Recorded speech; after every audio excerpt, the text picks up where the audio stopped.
Welcome to the greatest podcast in sports betting entertainment. My name is Tanner Kern, certified G, bona fide stud, and you can't teach that.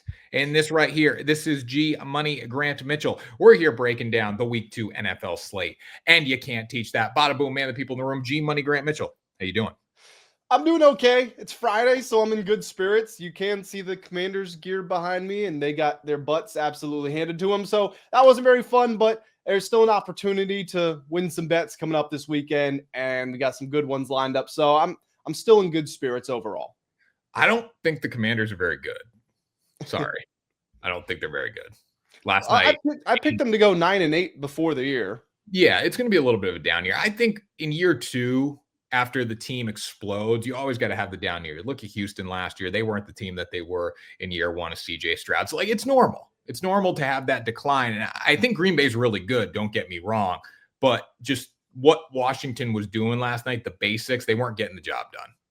Yeah, the offense looked totally out of sorts. I do want to see them against more competition because the New York Giants are a JV football team, and then the Packers might win the Super Bowl this year. So it's two extremes. I want to see where the middle actually is, but there was no doubt who the better team was on Thursday. Yeah, and we're going to talk about some Super Bowl odds at the end, guys. Break down the Packers, talk about the Commanders if they get a chance to do anything in the NFC and all that good stuff. But today, we're giving our Week 2 betting picks. And the people love the Week 1 betting picks, so we got to come back for Week 2. Given the picks against the spread. Grant, you rate articles on the spread picks, don't you? Yes, I do. All right. Well, make sure you guys go to WSN.com, the World Sports Network. That's linked in the bio. You can check out Grant's picks. You can check out all the articles on there, sports betting picks, promo codes, get you ready for the NFL slate every single week on WSN.com. And also the Ride the Line podcast, which we are on right now. Grant, tell the people why they need to subscribe to Ride the Line. Well, guys, we put these videos out for you. So if you are not hitting the subscribe button, then you are not doing your job. Our job is to record. You guys got to hit that subscribe button. Hit the like button as well. That does help us out a lot. It takes 2 seconds out of your day. And if you do hit that subscribe button, well, you're going to be locked in for all the upcoming videos, which includes picks, reactions to big news in the sports world, and all the stuff that you want to be if you are a fan of sports in general. Yes, definitely. So Week 2 slate kicks off on Sunday at 1 o'clock with the Cleveland Browns and the Baltimore Ravens. The Ravens are an 11.5-point favorite in this game. It's hard to win by 12 points in the NFL. With that being said, the Ravens have the capability to do it against anybody, especially a Browns team that can't really throw the ball down the field too well. Their kicking game was bad. Defensively, they looked good in Week 1. It's hard here because Lamar has struggled so much against Cleveland in his career, but the Ravens are the better team. So how do you see this one playing out? Well, I took the Browns rather at plus 12.5. Would you say it's down to 11.5, right? Mm-hmm. Yeah. Yep. So I'm gonna stick with the Browns. Now, don't get me wrong, I don't feel good.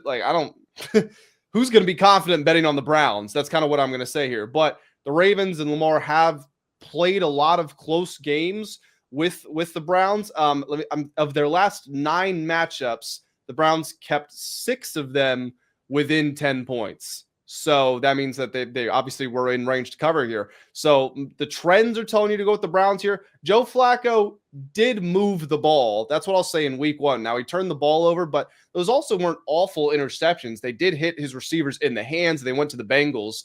Bengals only beat the Browns by 1 point, and I think they could be close. I think it's going to be an ugly game. I don't think it's going to be high scoring. I don't think the Ravens are going to be as good as they were in Week 1 against the Bills. But also, you saw what happened. Even though they had that comfortable lead, they still ended up losing because John Harbaugh's fourth quarter game management is not all that. So, yeah, I would not love the Browns because nobody loves the Browns, but I would take them in the spot. Yeah, it's probably a stay away for me. I'm taking the Ravens in Survivor this week. But other than that, I just don't feel comfortable playing Cleveland because, Cleveland only scored 16 points last week. They had the opportunity to score more, but I'll take the Ravens defense over the Bengals defense any day of the week, even though the Ravens defense wasn't great against Josh Allen, but Josh Allen's an MVP. I think offensively, the way the game ended last week for Baltimore, I think we're going to see a huge bounce back. And that's probably why this number is this high. I would think it would be more like 10.5, maybe even 9.5 if we didn't get the Ravens losing how they did last week. I just don't see Baltimore starting 0-2. I think they're going to run the score up. But it's a stay away for me because I can see it going both ways pretty easily. I think they're a good survivor pick more than anything. Yeah, I mean, if they lose in Survivor, I tip my cap. Like the Ravens, better team overall, better offense, better defense at home, coming off a horrendous loss. How are you going to respond? They're the perfect Survivor pick this week, even though Lamar is just 3-3 in his past 6 against the Cleveland Browns. Yeah, fair enough. But this iteration of Cleveland, I mean, I know Cleveland is also not very good. Don't get me wrong. But like this iteration of Cleveland is not the past, whatever, 6 iterations of Cleveland Lamar's faced. There's definitely more talent there before, I feel, even though they've always been bad. Yeah, they have also always had some talent. They just never win games. It's never been enough talent. What'd you think of, what was it, Jerry Jeudy? When he said no challenge or whatever? Yeah, like what challenge did the Ravens secondary present to you or the Ravens defense? He goes, no challenge. He's not wrong based on what we saw last week. No, for sure. But like, I love when they do that. They give the players give bulletin board material, and it's never a good thing, you know? Because if Jeudy has 3 catches for 32 yards, like what are you gonna do, you know?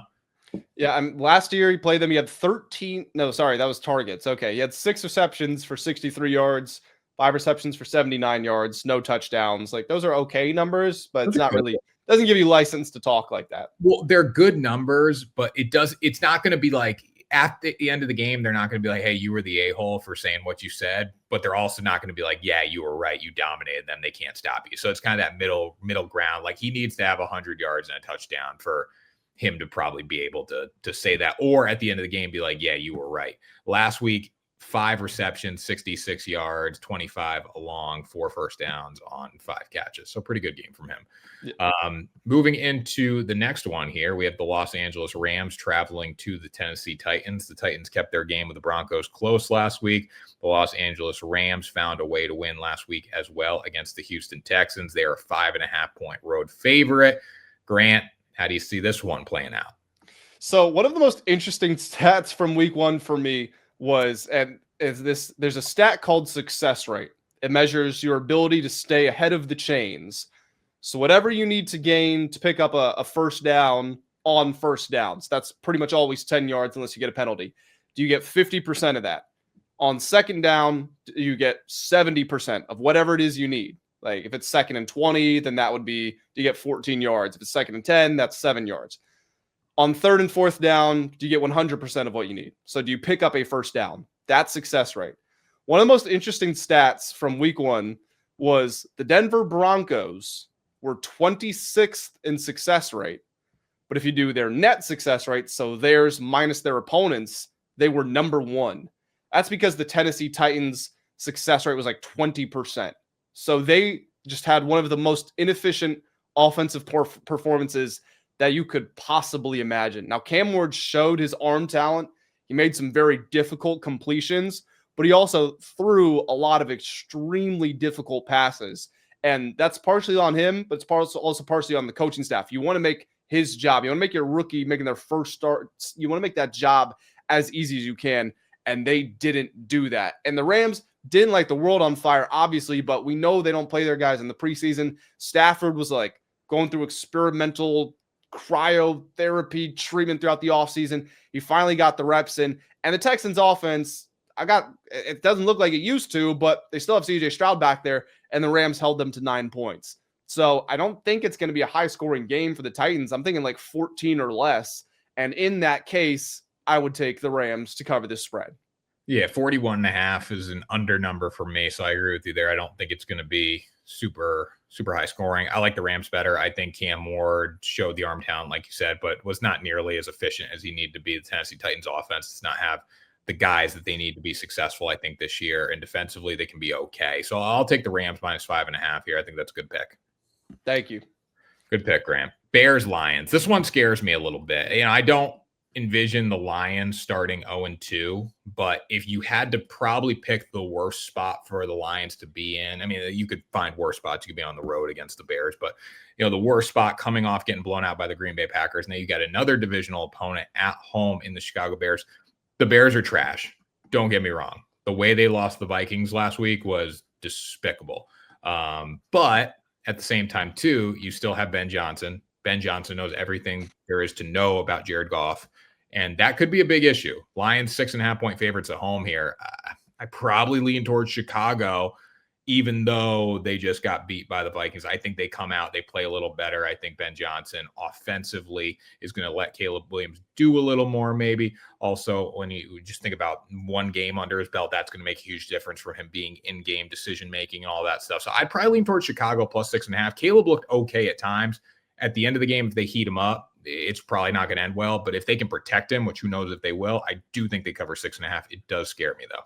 So I got this line at 5, and I took the Lions -5. Obviously, I feel worse about it now that it's at 6.5. It's definitely in that teetering sort of range. If I'm taking them -5, I should probably take them at 6.5. Although, admittedly, I'm losing value here. I get what you're saying. I want to have confidence in Dan Campbell, because if there's one thing about Dan Campbell, he's going to motivate his guys. He's going to drag them out of the fire. He's going to get them ready to play their best. And Caleb Williams and company, they did totally throw that game away. Even early on when Caleb was completing the passes, it was a lot of ad-lib stuff outside of the pocket, and then it ended very quickly. I also know that from what I've seen is that Jared Goff can't play outside. Well, now he's not playing outside. He did in week 1. Now he's back in the dome where he's comfortable. You got to keep in mind, the Lions they hired new coordinators during the offseason. I feel like a week of reps is going to help them with all of that. So I still think the Lions have an incredibly talented team. So I would take them to cover, although I definitely think it's going to be close. Yeah, I think it's going to be a really close game. If they cover, they're going to pull it out late. My biggest fear is just the fact that Jared Goff is now 3-18-1 without Ben Johnson or Sean McVay as his offensive coordinator. That's a scary fact. Like, how is this offense going to look this season? I do trust Dan Campbell to be the emotional guy, the guy that gets the boys going, but offensively, schematically, how is this offense going to look this season? How is the defense going to look? Hey, you look at the rushing attack last week, it was non-existent for them. And don't get me wrong, like, Green Bay's got a really good defense. We saw it last night against the Washington Commanders, but it was still just a piss poor effort by the Detroit Lions in pretty much every facet of the game. So you need to bounce back. But my fear is, like, what is this? This Detroit team is not the team that we saw last year with their coordinators.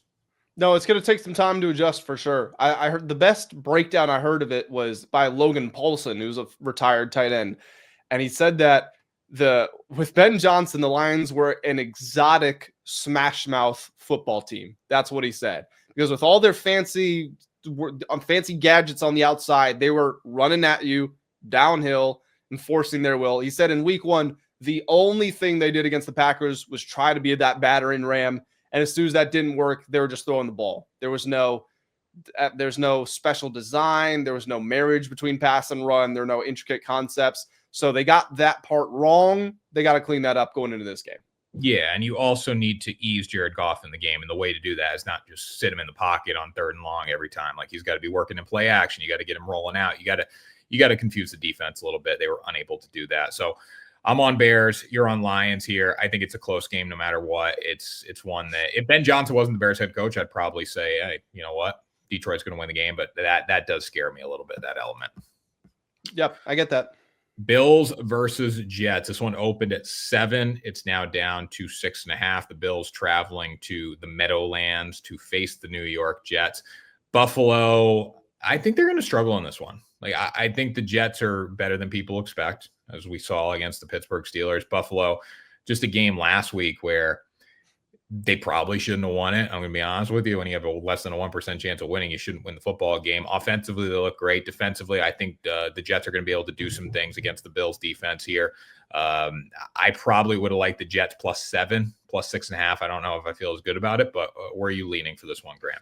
So I'm going to be on the opposite side of you, it sounds like. Again, I'm not going to overreact to 1 week of football against a Steelers team that I don't think is going to be that great. I was actually looking at some numbers from week 1, and I want to say 37% of Aaron Rodgers' passing attempts were at or behind the line of scrimmage. So it was just a whole bunch of checkdowns, and somehow they still gave up 34 points. I understand they scored 32, but I think that was them playing well above their level. And yeah, you can look at the Bills and say, well, they just gave up 40 points to the Ravens. Well, that's Lamar Jackson and Derrick Henry. What's the best possible way to prepare for Justin Fields? Play against the best version of him, which is Lamar Jackson. So now you don't really have to change your defensive game plan or approach or any you've gone through like the scout team. You've already been practicing against this same style of quarterback. The difference is just Lamar is just significantly better than Justin Fields. Also, Bills offense could score 41 points. The Jets just gave up 34 to a team doing a bunch of checkdowns. So I get that it's a division rival and the Jets are at home getting nearly a touchdown there. So it can look a little bit square on paper, but I am still going to take the Bills. I think they win by 14 points. I think the Jets defense can keep them in the game, though. They got to be better than they were last week. But the fact that you have Aaron Glenn as your head coach, I think that makes a difference. Like I don't look at Aaron Glenn in week 1 and say the moment was too big for him. I look at Ben Johnson and say the moment was too big because the effort and enthusiasm wasn't there the entire game for his team. Where the Jets, they played hard the entire time. And that was a game that not a lot of people expected them to win or be in. And the fact that they were at the end, I give them credit. And you know what? If the Steelers don't make that, 60-something yard field goal, I think, Jets win the football game. So I'll take the Jets here. I think the Bills are due for a little bit of a letdown. Like you can't come off a game like last week, I think, and continue to just bring it. I think there's going to be a little bit of a slow start. That could lead to a good live betting opportunity. But I'll take the Jets here. I liked it at 7 more than 6.5, but I do still like it. New York Giants versus the Dallas Cowboys. This is one, Grant, I'll let you go first here. Interesting matchup. I think the Giants have to be better than they were last week.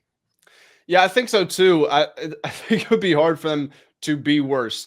It was a horrid performance in week 1. Now, I will say, I think by the time they got to the third quarter, the passing game basically wasn't an option because Russell Wilson was so scared. Like he was just running for his life. As soon as he felt any sort of pressure, he was tucking and running, or there was one play where he just chucked it up. It was an interception. It was called back for roughing the passer. That was a phantom call. But anyway, they never really gave themselves a chance in the second half. So if they're at least somewhat, if they can protect Russell Wilson just a small bit, the second half goes a lot differently. They can actually try to advance the ball down the field.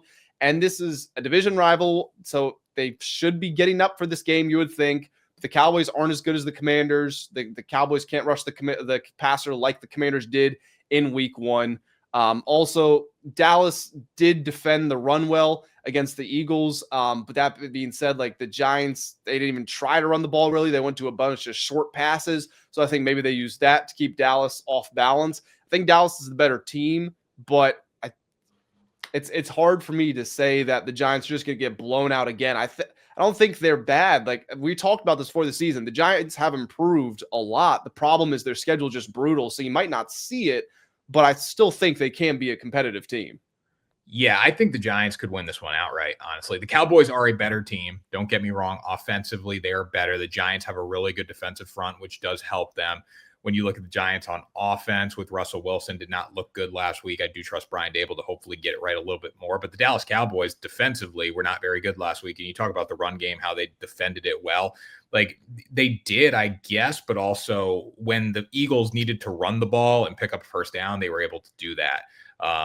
So I look at this game for Dallas, and I think defensively they're going to not be great because they weren't great last week, especially in the secondary. And then offensively, they're probably not going to get the luxury of what happened last week to them. I know the Philadelphia Eagles were, you get the suspension right away. You also, like, you lose Milton Williams, Josh Sweat, all these other guys from your defense from a year ago. Like, Philly was figuring out it's 3rd and long, and you got Dallas Cowboys streaking down the field. Like, the Eagles defense just wasn't doing the job that I think the Giants will be a little bit better at this week, especially, coming off a bad loss last week. So I'll take the Giants to cover. I'm going to take them to win too. Okay. This would be that's like what, plus 200, somewhere around there? This is a very Cowboys thing to do, to lose to the Giants at home. Yeah, it is. You're not wrong. It wouldn't surprise me at all. I think it's good value. All right. This one's interesting. We got Mac Jones versus Spencer Rattler. Is it confirmed Jones is in? Yeah, Jones is in. Brock's out for like 3 to 5 weeks. Oh, wow. Okay. So I look at this game, and there's a lot of people saying this is the worst quarterback matchup of all time. It's not even close. Like, Mac Jones is serviceable. He's a Pro Bowler, right, Tanner? He is a Pro Bowler. Spencer Rattler is at least the Saints starting quarterback. Usually you don't get these games like late on a Thursday night, like late season Thursday night football when you get the bad quarterback matchups. Spencer Rattler looked okay last week. He wasn't great, but he looked okay. I mean, he did more than I expected him to do because he's not really worthy of being a starting quarterback in the NFL. He is quarterback number 32 in the NFL. No doubt about it. Well, he's probably lower than that if we're being honest. Well, if we're counting backups. Yeah, I guess there are backups that I would rather have over Spencer Rattler, but Rattler is an NFL backup. He's not really an NFL starter. Tyler Shuck, if he would have delivered this year, he probably would have been the starting quarterback. They had probably every intention of making him the starting quarterback. Well, Tyler Shuck might not be a backup quarterback in the NFL. I cannot believe he was a second-round draft pick. He's a 26-year-old who's had 17 major surgeries, who can't beat Spencer Rattler in camp. Like, if you're the Saints and you're drafting somebody of that age, you would think it's because they're ready to roll because your whole franchise is in a reboot. So, like, why not take the 20-year-old if you know you're? But no, you're like, Shuck's ready. He's ready to go, and he's not even the starter in the worst quarterback room in the NFL. I was just looking at his grade on there with all the noise that came up, and he was a sixth grade overall, 6.16 by the NFL. And when you get that, you're a good backup with the chance to develop into a starter. So I guess he is right where they expected him to be. I don't know what goes through these guys' head. Like Kellen Moore, first time head coach. What are we doing? Like what? Why? Well, Kellen Moore didn't make that call. No, but he was there. You don't think he has a say in, hey, that's who I want my quarterback to be as an offensive minded head coach? He definitely has a lot of say with the GM saying, I want that guy. There's no way he walked in that situation and was like, yeah, I'm good. I don't want Tyler Shuck. And then they draft him. It's happened before. I don't know that the Saints operate like that, but there are some owners, some GMs who just say, I'm making the picks, you're coaching the players. Yeah, and that's a bad situation. Like he walked into a very bad situation. I think Ben Johnson walked into a bad situation too in Chicago, but it's a better situation than Kellen Moore in New Orleans. Anyways, we got Mac Jones as a 3-point favorite. If you bet this early in the week, sorry, it was a 7-point favorite, so you're in trouble a little bit. 49ers -3 against the Saints. I will take the 49ers here. Mac Jones does not change my opinion on this football game at all. Defensively, they're better. Offensively, they're better. You got Christian McCaffrey, who, you know what? Everyone was all afraid of the Achilles. He looked great last week. No, he did not. Stop. He looked awful. He looked great last week. What are you talking? He wasn't typical like year 3 MVP Christian McCaffrey vibes. Like he wasn't giving me offensive player of the year vibes by any means, Grant, but he had like 80 yards receiving. He had 9 catches, and they couldn't really run the ball great. But he averaged like 2 yards a carry. What did he do in the passing game? Boom. Well, he's a running back. It doesn't matter. He's a pass catching running back. He looked fine as a pass catcher. Running ball, he looked terrible. He looked better than any weapon that the New Orleans Saints have on their roster. Oh, no. He did not look better than Alvin Kamara. Alvin Kamara didn't look good at all. Neither did McCaffrey. Grant, Alvin. Let's think that, you know what? Those two are honestly very equivalent. So let's just take them out of it. 11 for 45, 2 catches for 12 yards. The Kamara and McCaffrey are basically the same player right now. So let's just take them out of it. McCaffrey's so much better than Kamara. It's not. Kamara is the biggest waste of space you're ever going to find. Like his career has just rotted away with the New Orleans Saints. Well, that's not his fault. His team's awful. It's not. But like when you're getting, like, you got to force the ball to your best players. 2 catches for 12 yards, and Kamara is a deadly pass catcher out of the backfield. 2 for 12 yards, unacceptable. McCaffrey had 30 yards rushing. He had more than, I think he had 40 something. Oh, 40, because that's so different. 70 something yards receiving, Grant. Okay. He went, that's 100 and whatever yards of offense. That's over his combined total for the day. He did his job. He actually had 69 yards rushing, but it was on 22 carries. It was 3.1 yards per carry. What did he have receiving? 9 for 73. What would you rather have? 73 yards receiving, 60 something? McCaffrey had a more productive overall day, but I don't think he looked any better than Kamara did. He did. He looked way better. Kamara didn't do anything. Can we just take them out of it and talk about like the other players? Because that's where it gets fun, because there's like nobody there. The 49ers don't have Kittle now. Kittle's on IR. Jawan Jennings is questionable. Brandon Ayuk is out. Better offensive line. Better Kendrick quarterback. Bourne, who they just signed on like Monday, is going to be their wide receiver too. That's fine. Better quarterback. But I think it comes down to quarterbacks too. Mac Jones, I'll take over Spencer Rattler any day. I'll take the combination of Mac Jones, Spencer Rattler, and the 49ers defense over the Saints defense, Alvin Kamara, and Spencer Rattler. I really do want to agree with you, but I just have this very weird feeling the Saints are going to win. They're at home. I also got them at +4.5, but like there just seems to be so much wrong with the 49ers. I don't like Mac Jones. I think McCaffrey is just totally washed at this point. Their offensive line's not good. They've got a million injuries. I think the best bet here is under 41. What is it? 41? What's the over under? 40.5. 40.5. I think that's the best bet. I think going under is the best bet there. I don't know. The Saints still looked like offensively. They were they scored 13 last week, but they had opportunity. They had an opportunity at the end of the game. Like I could see this being a 21-20 game. I could see this being a 10-9. I don't think so. I think Mac Jones has played a lot of football in the NFL. And he's been awful. No, he's been good. He's a Pro Bowler. But Mac can throw the ball down the field. Like if you let Mac spin it, like he will spin it. Mac Jones, what did he do last year? He had a good year last year. No, he did. Stop it. He averaged 167 yards per game. In 10 games, he had 8 touchdowns and 8 interceptions. Let's see. So 10 touchdowns. Yeah, but like you can't count some of these games. Like you can't count Buffalo. You can't count one of them. No, 2. Okay, 2 of them. 2. So fine. In 8 games, he had 8 touchdowns and 8 interceptions. What were the scores? 26-23, 2013, 32-25. That's a big one. 52-6 they got beat by. It could 12-7.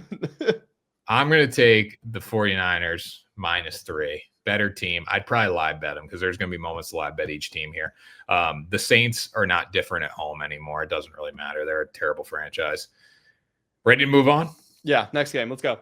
Okay, we got the New England Patriots and the Miami Dolphins. This is a fun game. Like this is one that the Patriots always play bad in Miami. The Dolphins, they look terrible last week. Need to respond. I want to bet the Patriots. I think they're going to lose the game. I don't think Drake May is very good. I think Tanner, let me jump in. Reincarnated. He's Mac Jones reincarnated. I want you to have faith in your team here. I don't want you to doubt your team. The Patriots are going to win this game. They're going to cover the +1.5, whatever it is. They're going to win outright. The Dolphins are a broken team. Tyreek Hill is locked up in a jail cell somewhere, effectively. I know he's not literally there, but mentally he is, and he might be in the near future. Mike McDaniel is a dead man walking.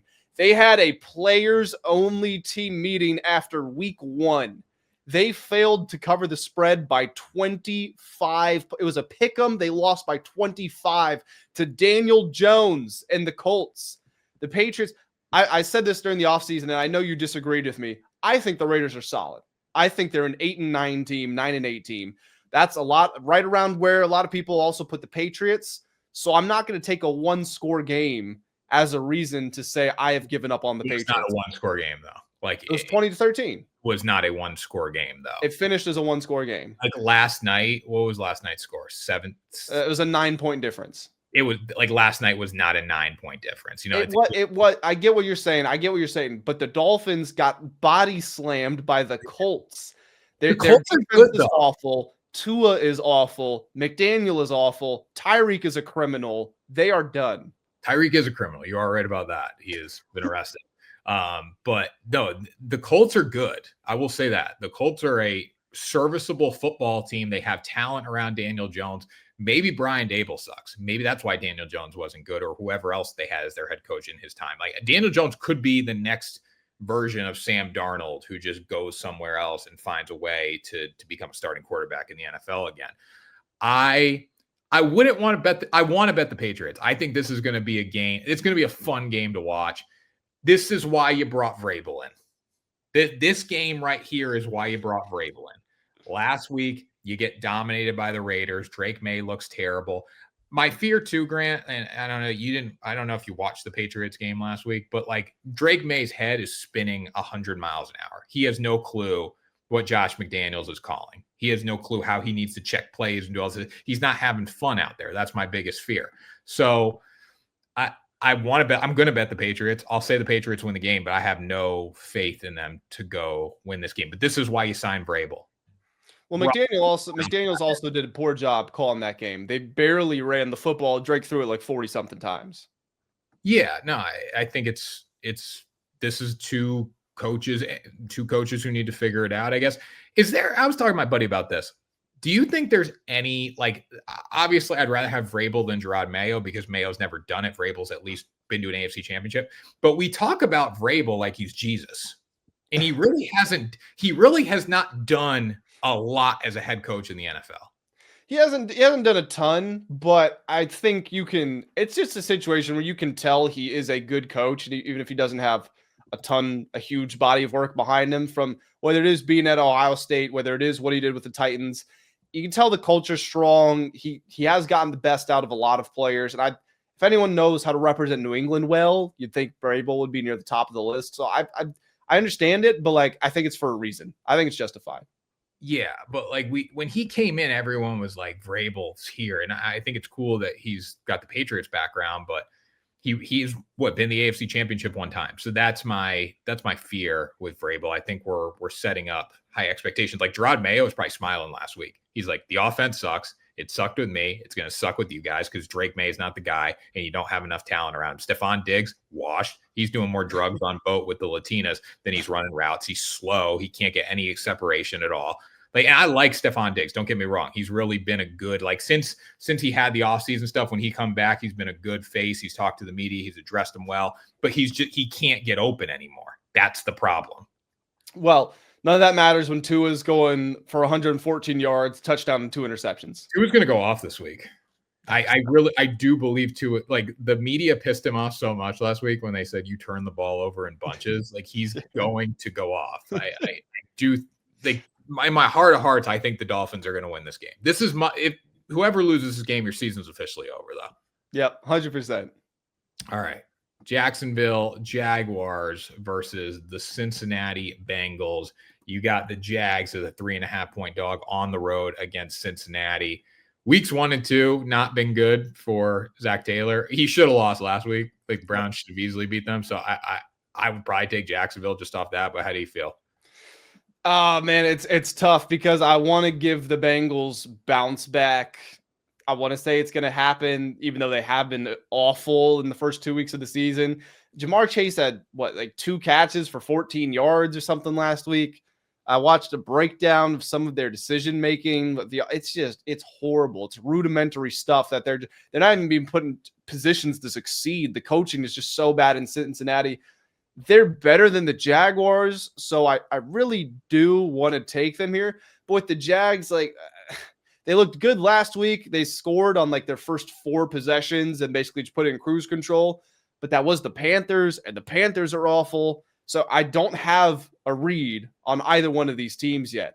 I will say I didn't love some of the usage that the Jags had with Brian Thomas Jr. They barely got him the ball, and Travis Hunter was basically just like 2-yard slant man. That's all that he could do. So tons of questions about both teams. I feel like this game's going to be good for both of them. Just to answer, I will take the Bengals. I will take the Bengals because I know Joe Burrow can give me a good game.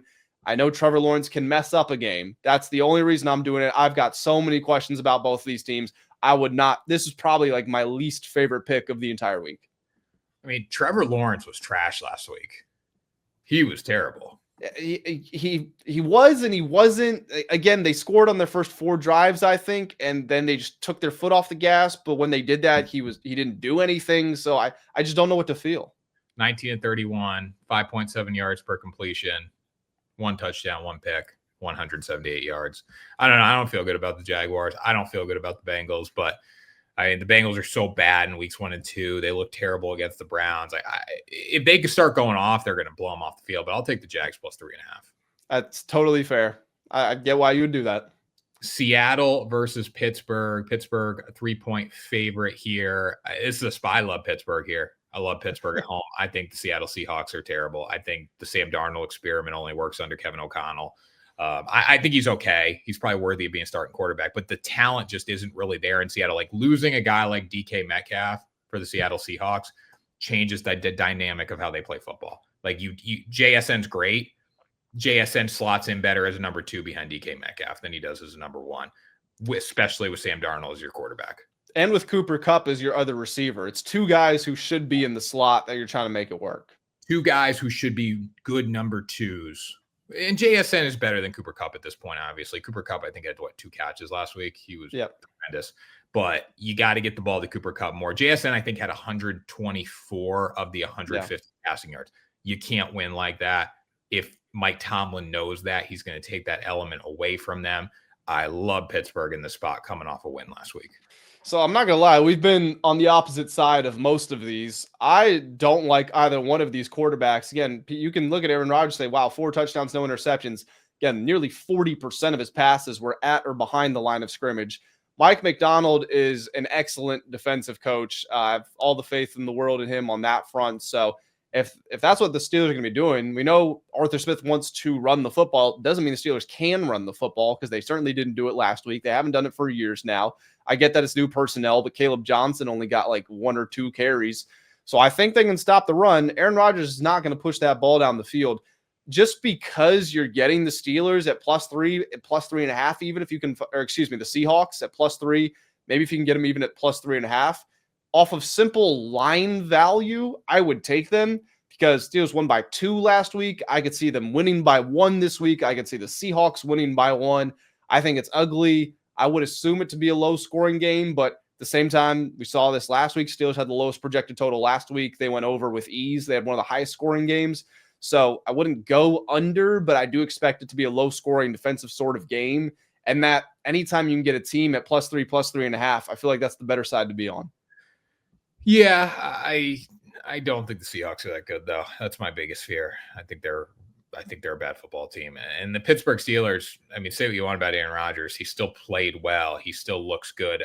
The funniest thing for me coming out of last week, though, was Aaron Rodgers at the post game being like, "I'm so glad to beat everyone associated with the Jets."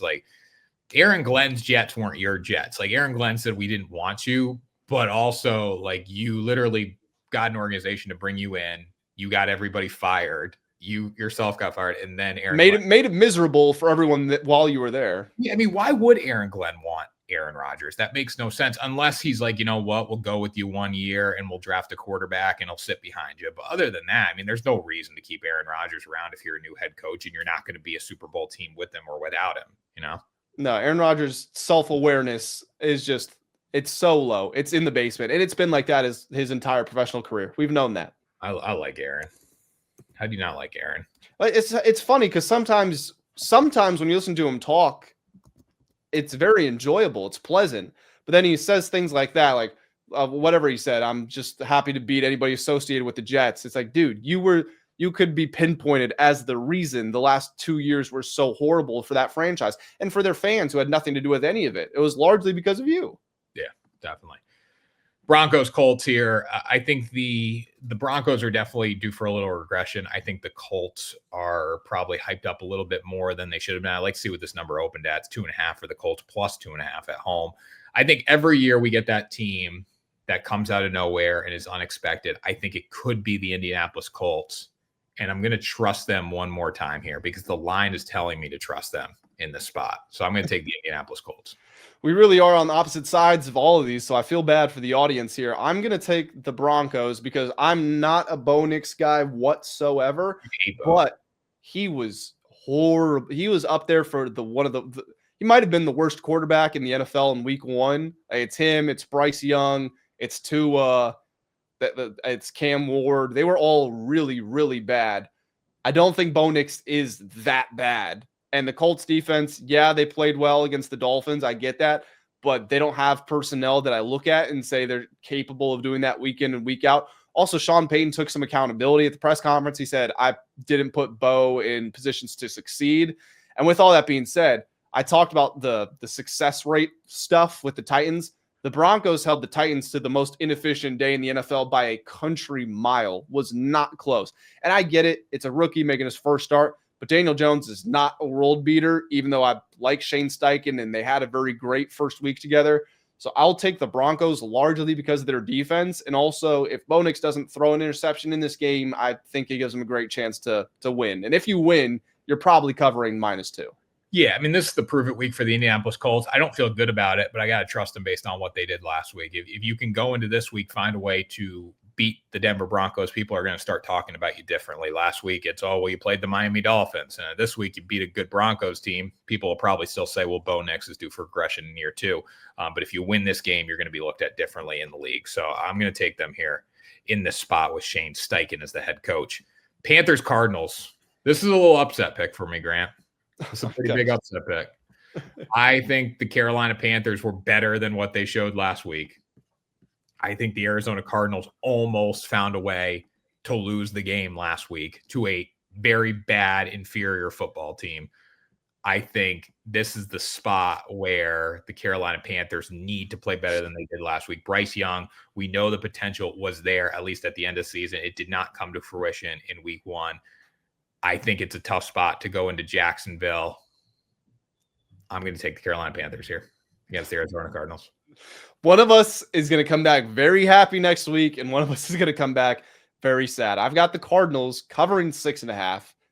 Panthers might have been the worst team in week 1. Now you're on the road against the Cardinals team that finally has some personnel. You're seeing Paris Campbell start to develop. You're seeing Marvin Harrison Jr. start to develop. You've got more pieces on defense for Jonathan Gannon to work with. They held the Saints to about 4.5 yards per play in week 1. And I get it's the Saints, but the Panthers aren't exactly any better. I don't know. To cover 6.5, the Cardinals might have to score 17 points. It might be 17-10, and that gets a cover. I think they can do that. I genuinely don't know if the Panthers are capable of scoring more than like 14 points right now. Well, if the Cardinals only score 20 and they score 14, that's a cover. If they score 21, then it's a cover for the Cardinals. It is, but the Saints had the ball driving and they dropped a touchdown pass to cover in that game. So the Panthers lost 10-26, whatever it was, 28. But the Panthers are a team that you just don't know when the breakout's coming. It could come this week. It might not come this week, but I don't know. Early season Kyler Murray is different. Kyler Murray, the first thing he did was get on the phone with FaZe Clan after the game to talk about like legit. I don't know who it is, who the star of FaZe Clan is or whatever, but he was on the phone with a video game guy right after the football game. Like that was the first dude he called, was the guy he plays video games with, and he was on a stream when he called. That's crazy. Well, you don't need to watch much film to beat the Panthers, so I'll take the Cardinals. Big game here. Philadelphia Eagles, Kansas City Chiefs. Eagles -1.5 on the road against the Chiefs. The 3-time Super Bowl appearance, 2-time Super Bowl winnings, back-to-back seasons, whatever you want to say it. I didn't say it right. But the Chiefs have won 2 of the past 3. The one that they lost, they got smoked by the Eagles last year. I think this is just the Patrick Mahomes believer in me. I think that Patrick Mahomes has to win this game. I think for the sake of football, Patrick Mahomes has to win this game. Patrick Mahomes +1.5. He's really good as an underdog. The Eagles cannot go in there and beat them down like they did in the Super Bowl. It's just not going to happen. And I hate it, but I'm going to go with the Chiefs. I think they find a way to be better on defense than they were last week. The Eagles were not good on defense last week. Dudes were streaking up the field. I don't care if Jalen Carter's on the field or not. Patrick Mahomes is still good enough to make plays. I'll take the Chiefs, and I really don't like it. I will take the Chiefs as well. I think both of these teams are getting hit with regression, and you saw that in week 1. I think the Chiefs are actually going to get hit harder by it than the Eagles are. I picked the Eagles to go either 11 I think I picked the Eagles to go 11-6. I picked the Chiefs to go 10-7. So I think regression's coming harder for the Chiefs. But as far as this matchup goes, with the secondary problems the Eagles have, like you were just talking about, with Adoree Jackson being your cornerback too, even if Rashee Rice is speeding with guns in the car, even if Xavier Worthy is getting taken out by Travis Kelce, I trust Mahomes' ability to pinpoint that deficiency in the defense and to exploit it. And Mahomes is the best underdog in NFL history. He's one of the best home players in NFL history. Andy Reid is I think he's either first or second best underdog coach in NFL history from a betting perspective, obviously. I would take the Chiefs. They have to win. They know they got embarrassed by the Eagles when they played in the Super Bowl. They're coming off of a divisional loss. I do think this is a spot where you take the Chiefs. Yeah, and I don't like it, but I think it's the right move. That's how I would say. I mean, the Eagles' defense was horrendous last week. Dude streaking up the field. Cowboys could have easily won that game if they don't fumble.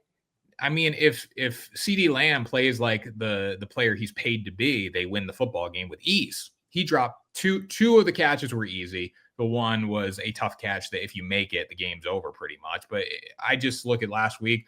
Patrick Mahomes still made a lot of plays against the Chargers. He still looked okay. The Chiefs defense didn't look good, but I think if it's a high scoring shootout, I'll still give the Chiefs the edge at home, the nod. I mean, they can try to run the ball and try to take care of business, and they do that. Maybe they'll be okay, but it's going to be a good game. Yep. Game on a 4:30 kick on Sunday afternoon. How many 4:30s we got? We have the 4 o'clock slate. Broncos, Colts. Nobody cares about that. Panthers, Cardinals. Nobody cares about that. Eagles, Chiefs. So there's one game that people care about at 4. And we'll all be watching.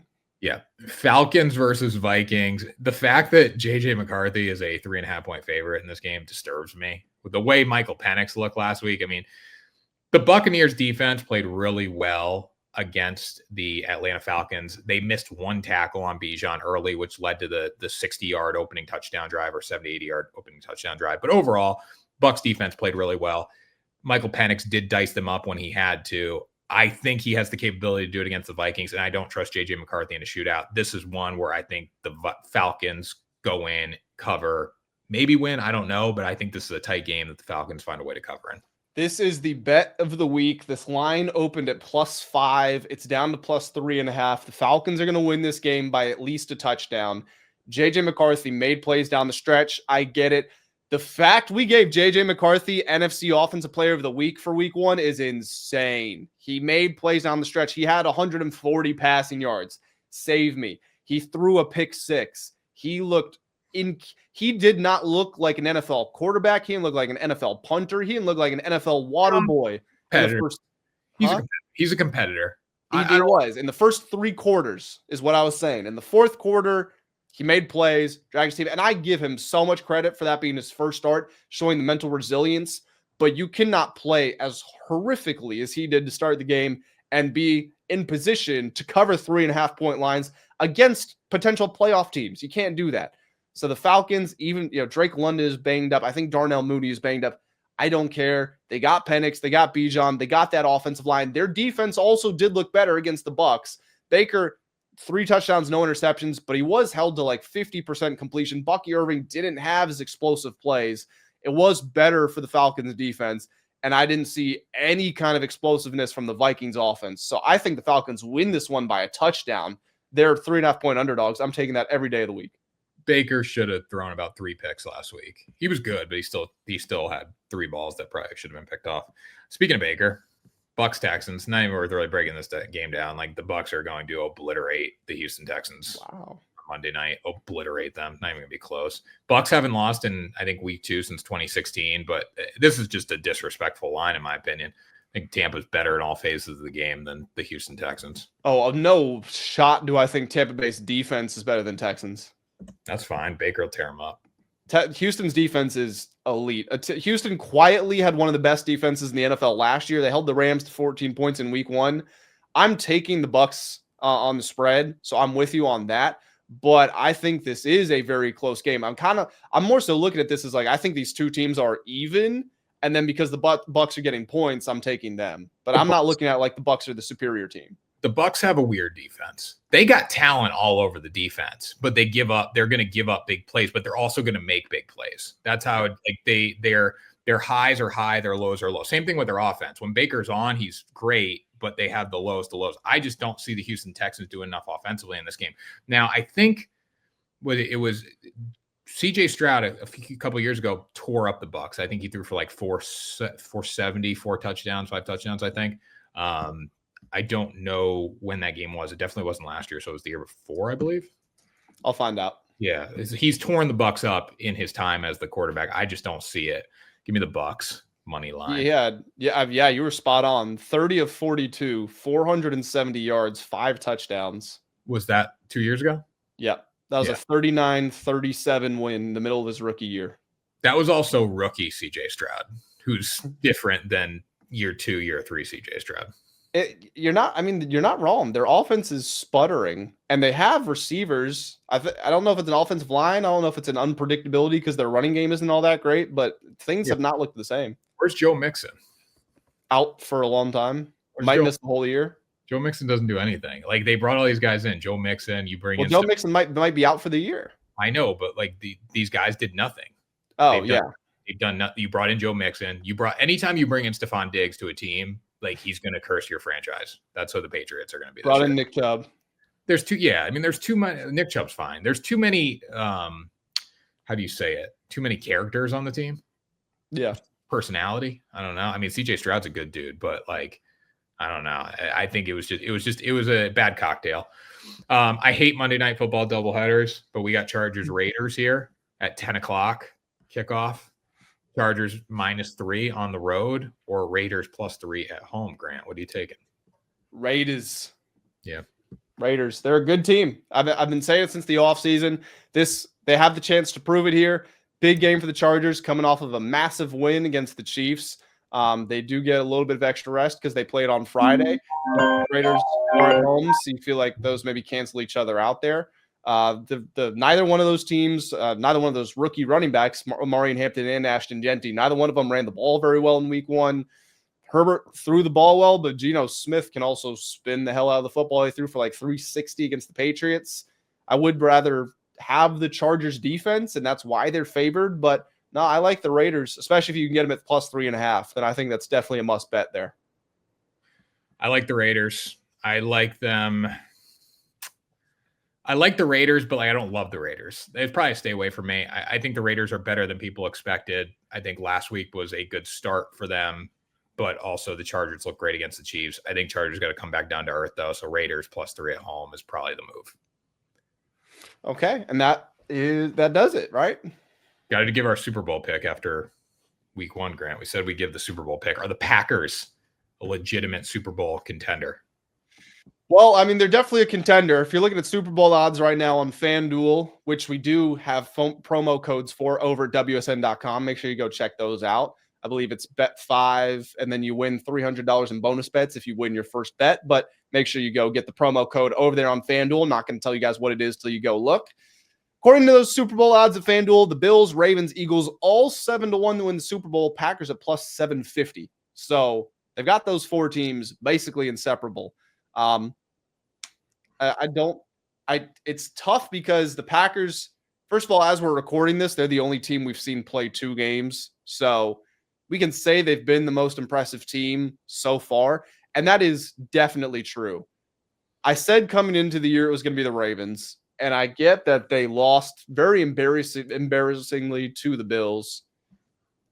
I still want to stick with them because their defense will get better. Lamar, I think right now, Lamar might be the best quarterback in the NFL. It's certainly, at least in the regular season. He's got to beat Mahomes in the playoffs. I get it. But I think it's going to be a battle between those 2 teams, Bills, Ravens, to win the AFC Championship. I think one of them is going to the Super Bowl. I would take the Ravens to do it, and I'll stick with the Ravens, even though I have been extremely impressed by the Packers.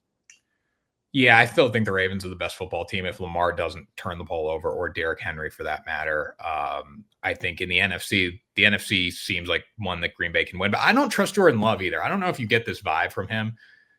There was not one throw that he made against the Commanders. I'm like, wow, that's an unbelievable throw. Like he was just making throws to guys who were wide open down the field. His best throw, ironically, his 2 best throws, one of them was a 50-yard touchdown on the first possession that got called back for a holding. Mm-hmm. And then the other one, it was to their rookie. I think he's a special teamer up the left side, the one where they called it incomplete and then they reviewed it and they said it was a completion. This is my problem with that play. I don't know if you'll agree with me on this. I'm fine that you can't challenge penalties in the NFL. I think that just opens Pandora's box. But on that play, that was a clear offensive pass interference. They called it incomplete. It was definitely a completion. So they review it and they say, no, it was a completed pass. But he used an offensive pass interference to get open there. So I feel like if the penalty directly influences a play that you are reviewing, you have to take that into consideration during the review. You can't challenge the penalty, but it has to be a part of the review if you're challenging the play. I agree with that. I also think just in general, Jordan Love was hitting wide open tight ends in the middle of the field all night. Like nothing impressed me. Oh, okay. When you say nothing impressed you, what do you mean? I think their offense impressed me. Like Jordan Love was not dissecting. Okay. Like 400. What did he throw for? 3 something? 3 something. It was a career high in first half passing yards. He was at 200 at halftime. There were so many people running wide open down the field. It was more a Commanders defensive issue than Jordan Love picking them apart. I would actually look at it from the other perspective, but basically the same thing. We're saying the same thing. I thought it was just brilliant offensive game planning from Matt LaFleur and the coaching staff. I mean, you got guys running wide open down the field the whole night. Like Jordan Love did not have to place the ball. He could just hit wide open targets. And he was taking his shots too. He actually overthrew a couple of guys. His average depth of target, so where the football landed on average, was 15 yards beyond the line of scrimmage. Like he was taking the top off the defense. He was going after it. He kind of lollipops the ball. Like his arm's so strong that he just kind of throws it. Yeah, like even like the tight ends that were open, like Tucker Kraft open like 20 yards down the middle of the field. Like it's like he kind of like floats it. He doesn't steal it, but he can obviously as an NFL quarterback. But I'm just not sold on him yet. So we'll see what happens there. But right now I'm going to go with the Ravens still. That was right line. That Green Bay defense, though, I will say, and again, they're the only team, well, them and the Commanders, those are the only teams we've seen play twice when we're recording this video. So we have more information on them. And in the Packers case, like they beat 2 good opponents. So it's easy to say that they've done a lot because they have, but let's give it some time. Let's see what the other teams do. Let's see if the Ravens bounce back. Let's see if the Bills score 40 points again. Let's see if the Eagles beat the Chiefs. Let's just wait to see how the chips fall. Yeah, definitely. Well, Grant, that was Ride the Line, greatest podcast and sports betting entertainment. Was Ride the Line. I enjoyed this one. We are on the opposite sides of a lot of these picks, so we'll have to keep track and see who comes out on the better side. I like the dogs this week. I'm high on the dogs. So. Well, the Patriots are a dog, and I want you to have faith in your team because the Dolphins are terrible. I'm going to take them, but the Dolphins will win the football game. So, anyways, that was Ride the Line, the greatest podcast in sports betting entertainment. Grant, why don't you take us out of here? That's going to do it for this episode, guys. Make sure you hit the like button if you did enjoy. Hit the subscribe button as well if you are new around here. To the returning subscribers, we love you. We appreciate you. Make sure you check out WSN.com for all of the betting content in the world. And we will catch you all in the next episode of Ride the Line.